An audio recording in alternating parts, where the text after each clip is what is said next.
दोस्तों, मैं एक गारी गीत प्रस्तुत करती हूँ। अगर वीडियो अच्छा लगे तो लाइक और सब्सक्राइब जरूर करिएगा। मेरे चैनल का नाम है देहाती सॉन्ग। एक बार अपने चैनल पर सर्च कर जरूर देखिए। अगर मेरी वीडियो अच्छा लगे तो लाइक और सब्सक्राइब जरूर करिएगा। चलिए वीडियो स्टार्ट करती हूँ। धन्यवाद।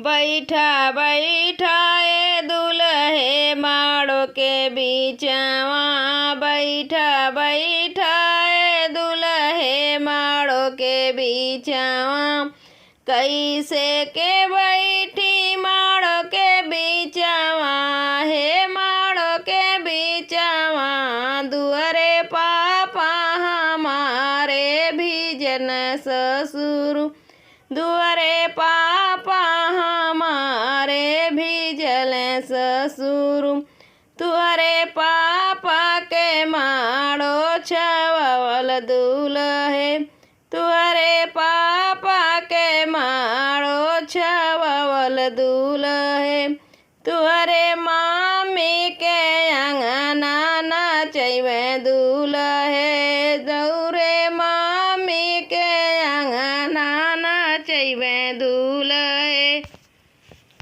बैठा बैठा ए दुल्हे माड़ो के बीचवा, बैठा बैठा ए दुल्हे माड़ो के बीचवा, कैसे के बैठी माड़ो के बीचवा, हे माड़ो के बीचवा, दुअरे भैया हमारे भीजल सरऊ, दुअरे भैया हमारे भीजल सरऊ, तुअरे भैया के माड़ो छवल दुल्हे, तुअरे भैया के माड़ो छवल दुल्हे, तुअरे दीदी के दुअरे नचैब दुल्हे, तुअरे दीदी के दुअरे नचैब दुल्हे।